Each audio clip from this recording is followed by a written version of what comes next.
I suppose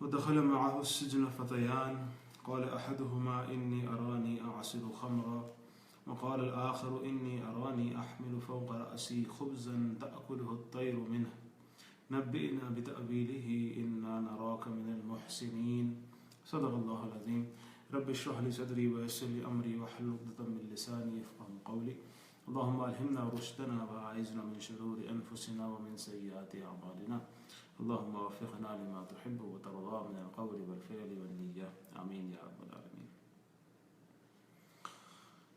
اچھا جی، کہانی کہاں چل رہی تھی؟ سورہ یوسف کی ہم وہاں تک پہنچے تھے کہ یوسف علیہ السلام کے حوالے سے جو عزیز مصر کی بیوی ہے اس نے ایک سازش کی اور بہت ساری عورتوں کو اپنے پاس جمع کیا اور یوسف علیہ السلام کو وہاں پہ بلایا، اور پھر اس کے بعد جو ہے وہ ایک عجیب سی بات اس نے کہی، اور اس نے یہ کہا کہ میں جو ہے نا تم سے گناہ کروا کے ہی رہوں گی، اور اگر تم نہیں کرو گے تو تمہیں جیل میں ڈال دیا جائے گا۔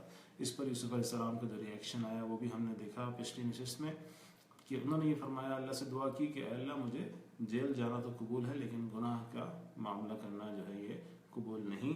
اور پھر ایسا ہوا کہ وہاں کے لوگوں نے اکٹھے ہو کے، آدمی وغیرہ نے، پوری سوسائٹی نے یہ فیصلہ کیا کہ اب یوسف علیہ السلام کو کچھ عرصے کے لیے جیل میں ہی ڈال دیتے ہیں۔ یعنی ایسا ہوا کہ یوسف علیہ السلام کے خلاف کوئی گناہ ثابت نہیں ہوا، کوئی جرم ثابت نہیں ہوا، کچھ بھی نہیں ہوا، لیکن پھر بھی انہیں جیل میں ڈال دیا اس سوسائٹی نے۔ پھر کیا ہوا فرماتے ہیں، یہ ہم آج کی جو نشست ہے وہ یہاں سے شروع کر رہے ہیں۔ یہ آیت نمبر 36 ہے سورہ یوسف کی۔ فرماتے ہیں وَدَخَلَ مَعَهُ السِّجْنَ فَتَيَانِ، کہ یوسف علیہ السلام کے ساتھ جیل کے اندر دو نوجوان بھی ساتھ میں داخل ہوئے۔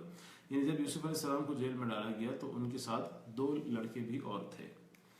قال احدهما انی ارانی اعصر خمرا، اب ان دو لڑکوں نے کوئی خواب دیکھا، تو ان میں سے ایک نے یہ کہا کہ قال احدهما انی ارانی اعصر خمرا، ایک لڑکا، ان دو میں سے ایک لڑکا یہ کہنے لگا یوسف علیہ السلام سے کہ میں نے خواب دیکھا ہے کہ میں شراب بھر رہا ہوں، یعنی میں کسی کو شراب بھر کے پلا رہا ہوں، یعنی میں ساقی بن گیا ہوں، میں وائن سرور بن گیا ہوں، یہ میں نے خواب میں دیکھا۔ ظاہر سی بات ہے وائن سرور یا تو ادارے میں ہو سکتا ہے یا کسی بڑی ہستی کے ساتھ ہو سکتا ہے اس زمانے کے اعتبار سے، کہ کوئی بڑا کوئی بادشاہ ہے یا کوئی گورنر وغیرہ ہے تو اس کا کوئی وائن سرور ہے۔ یہ بہرحال اس نے اتنا خواب دیکھا کہ وہ ایک وائن سرور بن گیا ہے، یعنی کہ وہ شراب بھرنے والا بن گیا ہے۔ وقال آخر انی ارانی احمل فوق رأسی خبزا تأکلہ الطیر منہ، دوسرے نوجوان نے یہ کہا یوسف علیہ السلام سے کہ میں نے بھی ایک خواب دیکھا ہے، اور میں نے یہ خواب دیکھا ہے کہ میں نے اپنے سر پہ جو ہے وہ بہت ساری روٹیاں اٹھا رکھی ہیں، رأسی فوق خبزا، اپنے سر پہ روٹیاں رکھی ہوئی ہیں میں نے، غالباً کسی برتن وغیرہ میں جس طرح رکھی جاتی ہیں روٹیاں کپڑے وغیرہ میں، اس طرح رکھی ہوئی ہیں۔ تأکلہ الطیر منہ، اور اس میں سے پرندے آ رہے ہیں اور پرندے اس روٹی کو کھا رہے ہیں، اور میرے سر پہ وہ روٹیاں رکھی ہوئی ہیں اور ان روٹیوں کو پرندے کھا رہے ہیں، یہ میں نے خواب میں دیکھا۔ نبئنا بتأویلہ انا نراک من المحسنین، تو ان دونوں نے یہ کہا کہ اے یوسف علیہ السلام آپ ہمیں ان خوابوں کی تعبیر بتائیں، بلا شبہ ہم دیکھتے ہیں کہ آپ بہت ہی محسنین میں سے ہیں، یعنی کہ احسان کرنے والوں میں سے ہیں۔ احسان کا لفظ پہلے بھی آیا تھا اس صورت میں، تو ہم نے کہا تھا کہ احسان کہتے ہیں بہت ہی خوبصورت کر کے کوئی کام کرنے کو، کہ بڑی خوبصورتی کے ساتھ اللہ کی عبادت کرنے کو جو ہے وہ اسلام کی اصطلاح میں احسان کہا جاتا ہے۔ اور اس کے اوپر وہ حدیث بھی ہمارے ذہنوں میں ہے کہ جب جبرائیل علیہ السلام آئے تھے اور اللہ کے رسول صلی اللہ علیہ وسلم سے پوچھا تھا انہوں نے کہ مل احسان، احسان کسے کہتے ہیں، تو اللہ کے رسول صلی اللہ علیہ وسلم نے سمجھایا تھا اپنی امت کو کہ احسان اسے کہتے ہیں کہ ان تعبد اللہ کأنک تراہ وان لم تکن تراہ فانہ یراک، کہ تو اللہ کی عبادت ایسے کر کہ جیسے تو اللہ کو دیکھ رہا ہے، یعنی اللہ کو دیکھ رہا ہے، یعنی آپ اللہ کو دیکھ رہے ہیں تو کیا کیفیت ہوگی عبادت کی، اتنی اچھی عبادت کرنی چاہیے، اتنی خوبصورتی کے ساتھ عبادت کرنی چاہیے۔ وَإِن لَّمْ تَكُن تَرَاهُ فَإِنَّهُ يَرَاكَ، اور اگر ایسا نہیں ہو سکتا کہ آپ اللہ کو دیکھیں، یعنی ایک بندہ یہ اس کیفیت تک نہیں پہنچ سکتا، تو کم از کم یہ بات ذہن میں رہے کہ اللہ بندے کو دیکھ رہا ہے، اور اسی کیفیت کے ساتھ کہ میرا اللہ، میرا رب، میرا مالک، وہ ہستی جس کے ہاتھ میں تمام جزا اور سزا ہے، وہ اللہ مجھے دیکھ رہا ہے، اس کیفیت کے ساتھ جب عمل کرے گا انسان تو کتنی خوبصورتی کے ساتھ کرے گا، تو اتنی خوبصورتی کے ساتھ کرنے کے کا جو نام ہے وہ ہے احسان. اور جو احسان کرنے والا ہے اسے کہتے ہیں محسن، اس کی جمع ہے محسنین. تو یہ دو لڑکے آ کے یوسف علیہ السلام سے کہہ رہے ہیں کہ ہم نے دیکھا ہے کہ آپ بڑے محسن ہیں، آپ محسنین میں سے ہیں، تو آپ ہمیں اس خواب کی تعبیر بتائیں. اچھا، ہم جانتے ہیں کہ اللہ نے یہ خوابوں کی دنیا بھی ایک عجیب اور ایک الگ دنیا بنائی ہے، اور اس بارے میں اللہ کے رسول صلی اللہ علیہ وسلم نے ہمیں ہدایات بھی عطا فرمائی ہیں. اور آپ صلی اللہ علیہ وسلم کی تعلیمات سے ہمیں پتہ چلتا ہے کہ خواب 3 طرح کے ہوتے ہیں. اس کا بھی ذکر شروع میں آ چکا ہے اس صورت کے، ہم جلدی سے اس کا تذکرہ کر دیتے ہیں. ایک خواب وہ ہوتا ہے جو اللہ کی طرف سے ہوتا ہے، اور وہ نیک بندوں کو اللہ کی طرف سے آتا ہے. اچھا، یہ ضروری نہیں ہے کہ اللہ کے پیغامات والے خواب جو ہے نیک بندوں کو ہی آئیں. کبھی کبھی وہ کسی کو بھی آ سکتے ہیں، فاسق و فاجر کو بھی آ سکتے ہیں، کافر کو بھی آ سکتے ہیں. تو یہ اللہ کی حکمت کے مطابق کسی کو بھی سچے خواب آ سکتے ہیں جو اللہ کی طرف سے پیغام ہوتا ہے. ممکن ہے اس میں کسی کافر کی ہدایت کا سامان ہو جائے، اس کو کوئی تنبیہ ہو جائے، مومنین کے لیے اس میں کوئی بشارت کا سامان ہو جائے، کوئی اشارہ ہو جائے، کوئی مشورہ ہو جائے، کچھ بھی ہو سکتا ہے. یہ اللہ کی حکمت ہے. تو ایک قسم کا خواب وہ ہوتا ہے جو سچا خواب ہوتا ہے، وہ اللہ کی طرف سے ہوتا ہے. دوسری قسم کا خواب وہ ہے جو شیطان کی طرف سے ہے اور بالکل جھوٹا ہے اور بیکار ہے. تیسری قسم کا خواب، اور وہ اکثر نفسانی خواہشات پہ مبنی بھی ہو سکتا ہے. تیسری قسم کا خواب جو ہے وہ دراصل خواب نہیں ہوتا، بلکہ وہی خیالات ہوتے ہیں جو دن میں انسان کے ذہن میں ہوتے ہیں، وہی رات کے وقت خواب بن کے آ جاتے ہیں. تو احادیث کے ذخیرے میں ہمیں پتہ چلتا ہے کہ 3 طرح کے خواب ہو سکتے ہیں. اب یہ ان 2 لڑکوں کو جب یہ خواب آیا تو انہیں لگا کہ شاید اس خواب کا کوئی مطلب ہے، تو انہوں نے مطلب سمجھنا چاہا.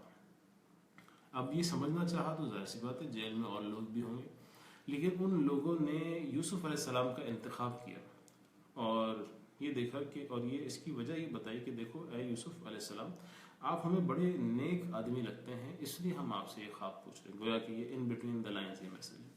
تو اس میں ایک پیغام بھی آ گیا کہ جب انسان کو خواب آئے تو اسے نیک لوگوں سے اس کا مطلب پوچھنا چاہیے.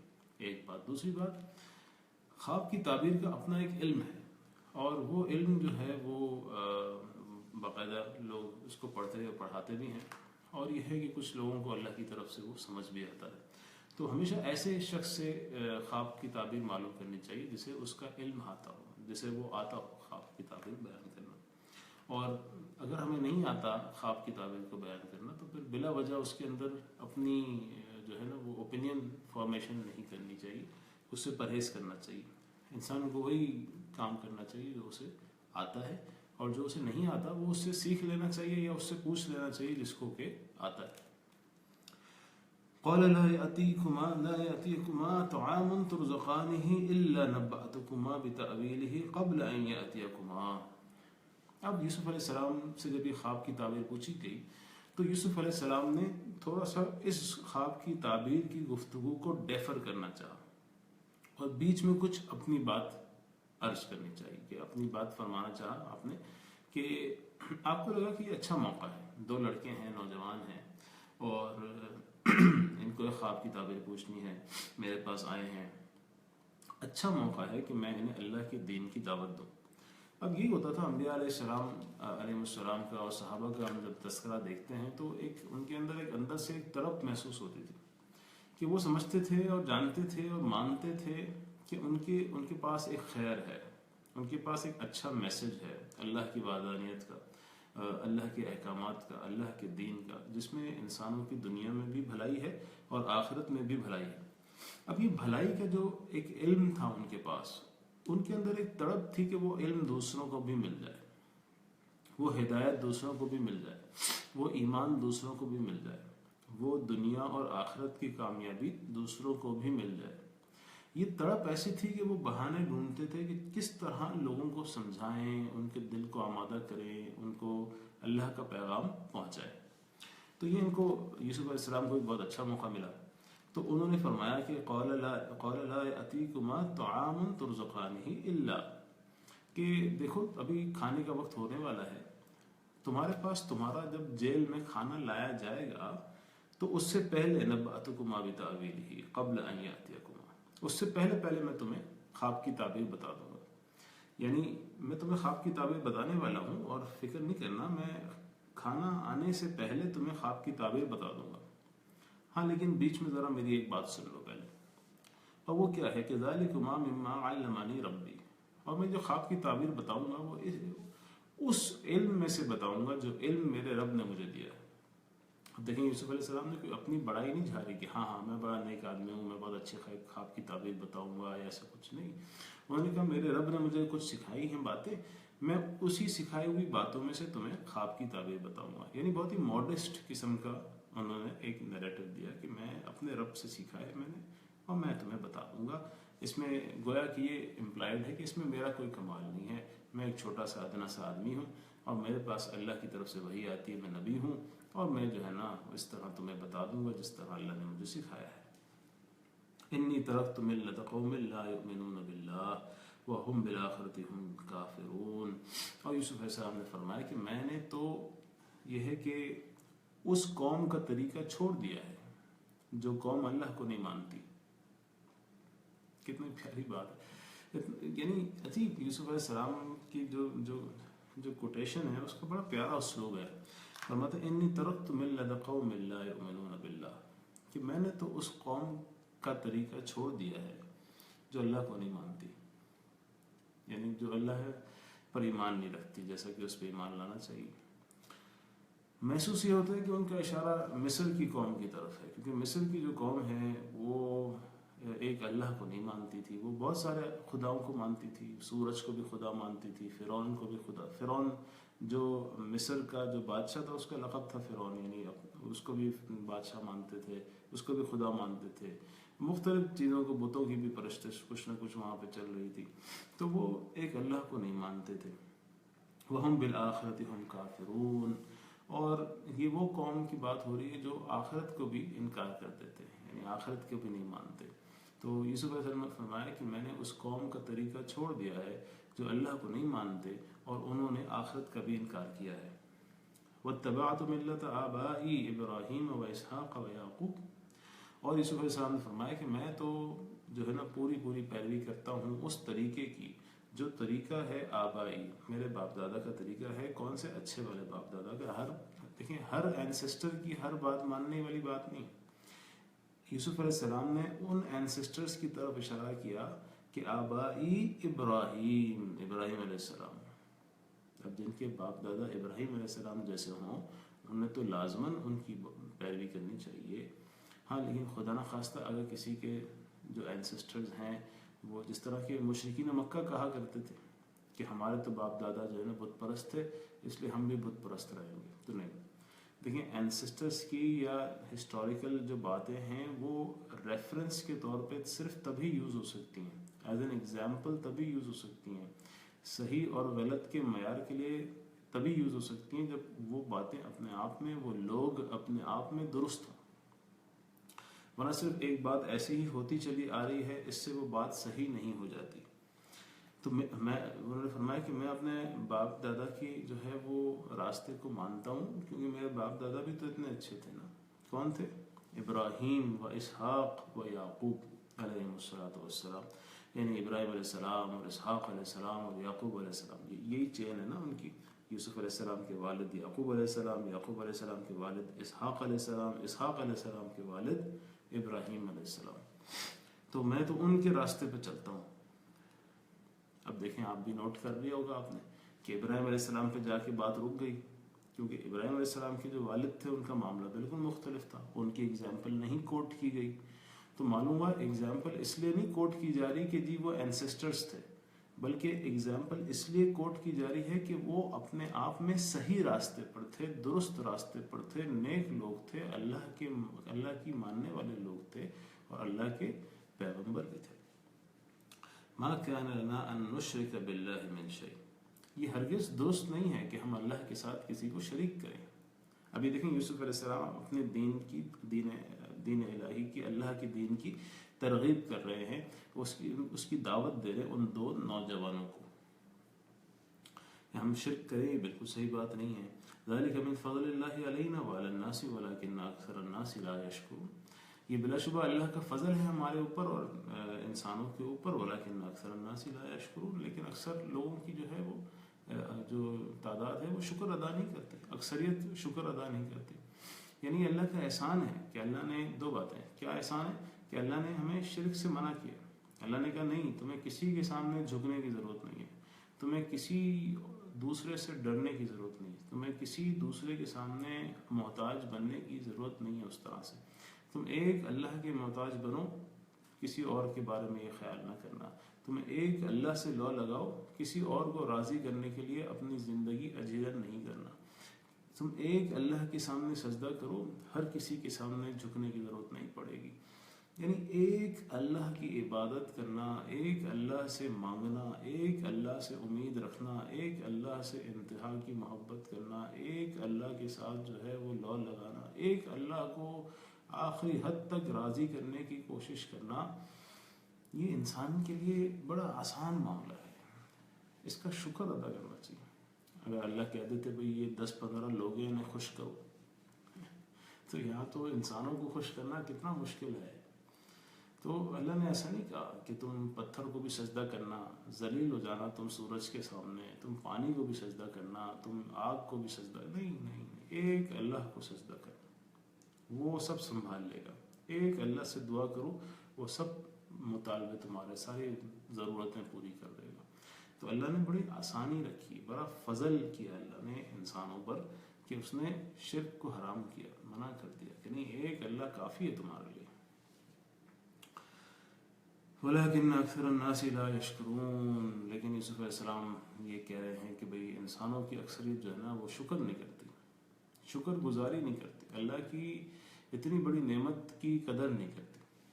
تو اللہ کرے کہ ہم اللہ کی اس بڑی نعمت کی قدر کرنے والے بن جائیں اور شرک سے ہم بچ جائیں، ہم دوسروں سے امیدیں وابستہ نہ کریں، دوسروں سے دعائیں نہ کریں، دوسروں سے ایسی محبت نہ کریں جیسی کہ اللہ سے محبت کرنی چاہیے۔ تو ایک اللہ کو جو ہے نا وہ اپنی زندگی کا مرکز و محور ہم اللہ کرے کہ بنا لیں۔ یا صاحب السجن ارباب متفرقون خیر ام اللہ الواحد القہار، اب یہ بات بہت ایکسپلیسٹلی یوسف علیہ السلام نے فرماتے ہیں کہ یا صاحب السجن، کہ اے میرے جیل کے ساتھیوں۔ بڑا پیارا خطاب ہے، حالانکہ مختلف باتیں اس وقت میں آئی ہوں، لیکن کہا کہ نہیں، یوسف علیہ السلام نے فرمایا کہ اے میرے جیل کے ساتھیوں۔ اچھا یہ جو لفظ ہے نا کہ اے میرے جیل کے ساتھیوں، اس میں ایک عجیب سی اپنائیت ہے۔ یعنی ایک دائی جو ہوتا ہے نا وہ آرٹیفیشل نہیں ہوتا، وہ تکلف نہیں ہوتا اس کے اندر بہت زیادہ۔ وہ تو کہا نا کہ ما انا من المتکلفین، آپ صلی اللہ علیہ وسلم کی زبان مبارک سے بھی یہ کہلوایا گیا کہ آپ فرما دیں کہ میں کوئی تکلف کرنے والا نہیں ہوں، میں کوئی بہت ہی آرٹیفیشل قسم کا انسان نہیں ہوں، خدا نخواستہ کہ میں بڑی آرٹیفیشلی اور بڑی مصنوعی انداز میں کوئی دعوت دے رہا ہوں، نہیں، مطلب یہ نیچرلی میرا کام یہی ہے کہ میں یہی کرتا ہوں۔ ادعو الی ربی هذه سبیلی ادعو الی ربی۔ تو یہ یوسف علیہ السلام کی جو بات ہے نا کہ اے میرے جیل کے ساتھیوں، اس سے ایک اپنائیت پتہ چلتی ہے۔ دوسرا یہ کہ یہ پتہ چلتا ہے کہ دائی جو ہے سچائی کی دعوت دے رہا ہے، وہ اپنے آپ کو دوسروں کے برابر سمجھتا ہے اور دوسروں کو ہمیشہ اچھا سمجھتا ہے۔ یعنی وہ یہ نہیں سمجھتا کہ میں کوئی بہت بڑی چیز ہوں اور میں چھوٹے لوگوں کو دعوت دے رہا ہوں، نہیں، وہ تو خود اپنے آپ کو بڑا ماڈسٹ رکھتا ہے، بڑا ڈاؤن ٹو ارتھ ہوتا ہے، بڑا ہمبل ہوتا ہے، بڑا ماڈسٹ ہوتا ہے، بڑا تواضع اس کے اندر ہوتا ہے، انکساری ہوتی ہے۔ تو یا صاحب السجن، اے یوسف صاحب نے کہا کہ اے میرے جیل کے ساتھیوں، ارباب متفرقون خیر ام اللہ الواحد القہار، کہ بہت سارے جو ہے نا وہ تمہارے رب ہوں، یہ اچھا ہے، بہت سارے مالک ہوں، ہر کسی کو خوش کرنے کی فکر میں لگے رہو، یہ اچھا ہے، یا ایک اللہ اچھا ہے، الواحد ایک اکیلا، القہار ہر چیز پر غالب، ہر چیز پر زبردست، ہر چیز پر قدرت والا، ہر چیز پر حاوی، وہ اللہ اچھا ہے۔ بلا شبہ اللہ اچھا ہے. یعنی وہی بات ہے نا کہ ایک سے زیادہ لوگوں کو، ایک سے زیادہ ہستیوں کو خوش کرنا، ایک سے زیادہ در پہ سجدہ کرنا یہ اچھا ہے، یا ایک اللہ کے سامنے جھک جانا، ایک اللہ سے دعا مانگنا، ایک اللہ سے لو لگانا یہ اچھا ہے؟ خود بتاؤ. تو یہ گویا کہ ایک انسان کی انسانیت سے اپیل کر رہے تھے یوسف علیہ السلام ان دو لوگوں کی. ما تعبدون من دونه الا اسماء سميتموها انتم وآباؤكم ما انزل الله بها من سلطان. یوسف علیہ السلام نے کہا کہ اللہ کو چھوڑ کے جس کسی کی بھی عبادت کی جاتی ہے، جس کسی سے بھی مانگا جاتا ہے، جس کسی سے بھی وہ کی عبادت کی جاتی ہے، تو تم کرتے ہو وہ عبادت، یہ تمہارے باپ دادا کرتے ہو، تمہارے اینسسٹرز کرتے ہو. ما انزل اللہ بہا من سلطان. وہ تو صرف کچھ نام ہیں جو نام رکھ لیے ہیں لوگوں نے.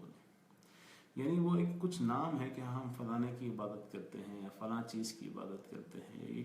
یہ صرف نام ہے، اس نام کے پیچھے کوئی حقیقت نہیں ہے، اور اللہ نے اس کے لیے کوئی دلیل نہیں اتاری. یعنی اللہ نے نہیں کہا کہ بھائی تم مجھے چھوڑ کے کسی اور کی عبادت کرو. اللہ تو کہتا ہے کہ صرف اللہ کی عبادت کرو.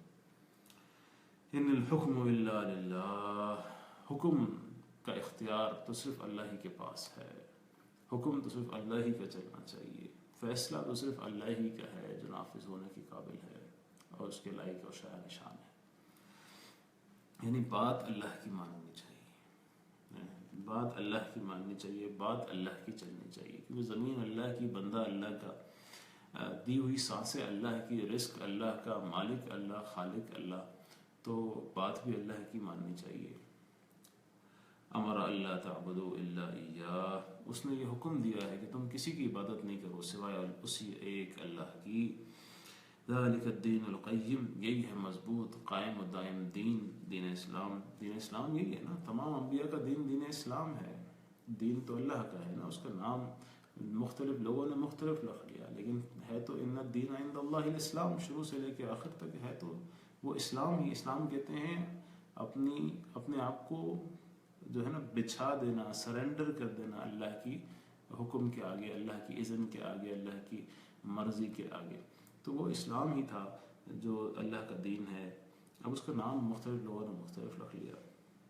ولیکن اکثر الناس لا یعلمون. لیکن بہت سارے انسان جو ہیں یہ جانتے نہیں ہیں، وہ جانتے نہیں ہیں، وہ سمجھتے نہیں ہیں اس بات کو کہ ایک اللہ ہے، اس کی عبادت کرنی چاہیے. اب ہم اصل میں دیکھیں گے کہانی کے اندر ہمارے لیے بھی بہت سارے میسیجز ہیں نا. ایسی بات یہ قرآن پورا کا پورا انسان کے لیے ہدایت ہے. تو ہمیں بھی سوچنا چاہیے کہ کیا ہم اللہ کی باتیں اس طرح مانتے ہیں جس طرح کی ماننے کا حق ہے؟ کیا ہماری جو 24 گھنٹے کی زندگی ہے اس کے اندر کتنے گھنٹے ایسے ہیں کہ ہم یہ کہہ سکتے ہیں کہ ہاں ہم نے اللہ کی بات مانی، اور کتنے گھنٹے ایسے ہیں کہ جب ہم یہ نہیں کہہ سکتے؟ تو یہ میرے اور آپ کے لیے سوچنے کی بات ہے کہ ہم کس طرح اپنے وقت کو یہ ہے کہ اس دنیا میں جی رہے ہیں. کیا ہم اللہ کی مان کے جی رہے ہیں، اللہ کو راضی کر کے جی رہے ہیں، یا اللہ کو ناراض کر کے جی رہے ہیں؟ کیا ایک اللہ ہماری زندگی کا مرکز و محور ہے، یا ہم نے اور بھی بہت ساری چیزیں ایسی بنائی ہوئی ہیں اپنی زندگیوں میں کہ جن کی بنیاد پر ہم صحیح غلط کا فیصلہ کرتے ہیں؟ کیا ہم ایک اللہ کے حکم کے مطابق صحیح غلط کا فیصلہ کرتے ہیں، یا ہمارے پاس کچھ اور بھی ہیں کہ ہاں اگر وہاں سے یعنی پیسہ تو نہیں ہے کہ ہماری صحیح اور غلط کا معیار، یا عزت تو نہیں ہے، یا شہرت تو نہیں ہے، یا اپنی خواہش تو نہیں ہے؟ صحیح اور غلط کے فیصلے ہم کیسے کرتے ہیں اپنی زندگی میں؟ یہ کویسچن مارک ہے. جس کرائٹیریا کے مطابق آپ صحیح اور غلط کا فیصلہ کرتے ہیں، کیا وہ اللہ ہے؟ کیا وہ اللہ کا حکم ہے؟ کیا وہ اللہ کا دین ہے؟ کیا وہ اللہ کا اسلام ہے؟ کیا وہ اللہ کے نبی صلی اللہ علیہ وسلم کی تعلیمات ہیں؟ اگر ہے تو پھر تو خوشخبری کی بات ہے، بہت اچھی بات. لیکن اگر ہماری زندگی میں صحیح اور غلط کا فیصلہ کرنے کے کچھ اور معیارات بھی ہیں اللہ کو چھوڑ کر، تو پھر یہ ہے کہ یہ مسئلہ خراب ہے. اس کے اوپر ہمیں سوچنے کی ضرورت ہے، اس کو درست کرنے کی ضرورت ہے. اب یہ بات یوسف علیہ السلام نے اپنے ان دو لڑکوں کو بتائی جو ان کے ساتھ تھے جیل میں. اب اس کے بعد میرے خیال یعنی محسوس ہوتا ہے کہ کھانا آنے والا ہوگا، تو یوسف علیہ السلام نے اب ان کو خواب کی تعبیر بتا دی. یا صاحب السجن، اے میرے جیل کے ساتھیوں، اما احدکما فیسقی ربہ خمرا، تم میں سے ایک جو شخص ہے، ایک جو لڑکا ہے، وہ یعنی اب خواب کی تعبیر ہے، وہ ایسا ہوگا کہ وہ اپنے بادشاہ کو شراب بھر بھر کے پلائے گا، یعنی اس کو بہت اچھی جاب مل جائے گی اور وہ جو ہے نا وہ بادشاہ کا وائن سرور بن جائے گا۔ وَأَمَّا الْآخَرُ فَيُسْلَبُ فَتَأْكُلُ الطَّيْرُ مِنْ رَأْسِهِ، اور دوسرا جو ہے وہ ایسا ہوگا اس کے ساتھ کہ اسے پھانسی دے دی جائے گی، سولی چڑھا دیا جائے گا، فَتَأْكُلُ الطَّيْرُ مِنْ رَأْسِهِ، اور پھر پرندے اس کے سر میں سے کھائیں گے، یعنی وہ مر جائے گا اور مردار کو پھر پرندے کھائیں گے، اس طرح ہوگا۔ قُضِيَ الْأَمْرُ الَّذِي فِيهِ تَسْتَفْتِيَانِ، تو بس یہ تھا وہ فیصلہ جو تم نے سوال پوچھا تھا اس کا، یعنی یہ ہے تمہارے خواب کی تعبیر، تم دونوں کے خواب کی تعبیر یہ آ گئی۔ اچھا، اب یہ جو خواب کی تعبیریں ہوتی ہیں اس کے پیچھے کیا علوم ہیں اور کیا معاملات جو ہے وہ چلتے ہیں، ظاہر سی بات ہے یہ بہت مختصر سی ہماری نشست ہوتی ہے، اس کے اندر ہم یہ سارے تفصیل نہیں ڈسکس کر سکتے ہیں، بس اتنا ضرور ہے کہ یہ بات ذہن میں رہے کہ جب بھی کسی کو کوئی خواب آئے تو وہ کسی ایسے شخص سے ذکر کرے کہ جو نمبر 1 اس کا خیر خواہ ہو، اس کا ویل وشر ہو، نمبر 2 اس کو بھی کرے جو خواب کی تعبیر سمجھتا ہو اور اچھی تعبیر اس کی بیان کرے۔ ہر کسی کو خواب ڈسکس کرنا یہ اچھی بات نہیں ہے۔ دوسری بات، بہت زیادہ خوابوں میں الجھ جانا اور ان کی پھر تعبیر کے پیچھے پڑ جانا یہ بھی بہت اچھی بات نہیں ہے۔ تو ضرورت اس بات کی ہے کہ جب بھی کسی کو خواب آئے وہ سمجھتا ہے کہ ہاں یہ کوئی معنی خیز خواب ہے تو پھر وہ کسی ایسے شخص سے رجوع کرے جس کو خواب کا علم آتا ہو۔ تو یہ علماء سے پوچھے، مفتی حضرات سے پوچھے، وہ جانتے ہوں گے ان لوگوں کو جن کو کہ خواب کی تعبیر آتی ہوگی۔ خواب کی تعبیر ضروری نہیں ہے کہ کوئی عالم یعنی ہر عالم یا ہر مفتی کو خواب کی تعبیر آتی ہو، کچھ حضرات کو آتی ہے، کچھ کو نہیں آتی۔ جن کو نہیں آتی وہ صاف بتا دیتے ہیں کہ جی ہمیں نہیں آتی، آپ فلاں سے پوچھ لیجیے۔ تو یہ اچھی بات ہے، جو چیز نہیں آتی وہ آگے بتا دینی چاہیے کہ بھئی ان کو آتی ہے، ان سے پوچھ لیں۔ تو کسی جاننے والے سے جس کو خواب کی تعبیر آتی ہے اسی سے پوچھنا چاہیے۔ وَقَالَ الَّذِي ظَنَّ أَنَّهُ نَاجٍ مِّنْهُمَا اذْكُرْنِي عِندَ رَبِّكَ، پھر کیا ہوا کہ یوسف علیہ السلام نے اس شخص سے بات کی جس شخص کے بارے میں ان کو لگتا تھا کہ یہ بچ جائے گا، یعنی یہ جیل میں سے نکل جائے گا، اسے اچھی جاب مل جائے گی، وہ بادشاہ والی جاب، یعنی اس کو وہ والا خواب آیا تھا۔ تو اس شخص سے یوسف علیہ السلام نے کہا کہ اذکرنی عند ربک، کہ جب تم نکل جاؤ یہاں سے اور بادشاہ کے پاس پہنچ جاؤ اس کی نوکری کرنے کے لیے تو میرا ذکر ضرور کرنا ہو بادشاہ کے پاس، یعنی یہ یاد دلانا اس بادشاہ کو کہ بھائی ایک یوسف بھی گزرا ہے، یوسف علیہ السلام کا قصہ بھی گزرا ہے، ان کا کوئی جرم نہیں ہے، انہوں نے کوئی غلط کام نہیں کیا، بلا وجہ ان کو آپ نے جیل میں ڈالا ہوا ہے۔ جا کے ذرا ریمائنڈ کرانا بادشاہ کو کہ بھائی ذرا انصاف بھی کچھ چیز ہوتی ہے، انصاف کرو، بلا وجہ ایک آدمی جیل میں ہے۔ فَأَنْسَاهُ الشَّيْطَانُ ذِكْرَ رَبِّهِ، بس تو پھر شیطان نے بلا دیا اس آدمی کو اپنے مالک سے ذکر کرنا، اپنے بادشاہ سے ذکر کرنا، یعنی معلوم ہوتا ہے کہ وہ شخص جو ہے وہ جیل سے نکل گیا ہوگا اور بادشاہ کے پاس اس کی نوکری شروع ہو گئی، لیکن یہ ہے کہ قرآن کہتا ہے کہ شیطان نے اس کو بھلا دیا کہ وہ اپنے بادشاہ سے ذکر کرے اس بات کا۔ ان الفاظ کی کچھ اور تشریحات بھی بیان کی گئی ہیں لیکن ہم اسی نیریٹو پہ چلتے ہیں۔ فَلَبِثَ فِي السِّجْنِ بِضْعَ سِنِينَ، تو پھر اس وجہ سے جو ہے وہ کچھ سال اور یوسف علیہ السلام جو ہیں وہ جیل میں ہی رہے، یعنی یوسف علیہ السلام نے چاہا کہ وہ اس شخص کو بول دیں تاکہ وہ شخص جب آزاد ہوتا ہے جیل سے تو جا کے بادشاہ کے پاس نوکری کرے گا، کیونکہ اس کے خواب میں ایسا آیا تھا تو یوسف علیہ السلام سمجھ گئے تھے، تو وہ بادشاہ کو ذکر کر دے گا، بادشاہ کو کچھ یاد آ جائے تو شاید انصاف کرنے کے وہ سوچے تو یوسف علیہ السلام کی رہائی کا کوئی انتظام ہو سکے۔ تو اس ارادے سے یوسف علیہ السلام نے جو ہے وہ یہ ان سے کہا تھا، اس لڑکے سے کہا تھا کہ بھئی جاؤ تو ذرا یاد دلانا بادشاہ کو، لیکن پھر یہ ہے کہ شیطان نے اس لڑکے کو جو ہے وہ یہ بات بھلا دی اور وہ بھی اپنے بادشاہ کے سامنے ذکر کرنا بھول گیا، اور اس وجہ سے یوسف علیہ السلام مزید پھر جو ہے یہ بھی ایک طریقہ نہ بن پایا، تو پھر یوسف علیہ السلام کچھ عرصے تک جیل میں ہی رہے، اور گویا کہ پوری مصر کی سوسائٹی جو ہے وہ ایک اتنی بڑی ناانصافی کر کے کہ ایک بے گناہ انسان، ایک جس کے اوپر کوئی جرم ثابت نہیں ہوا، اس انسان کو جیل میں ڈال کے پوری مصر کی سوسائٹی جو ہے وہ بھول گئی کہ ہاں بھائی کوئی ایک بے گناہ انسان جیل میں پڑا ہے۔ تو آج کی نشست ہم سورہ یوسف کے حوالے سے یہیں تک رکھتے ہیں، اور اب آپ جو ہے وہ کوئی سوال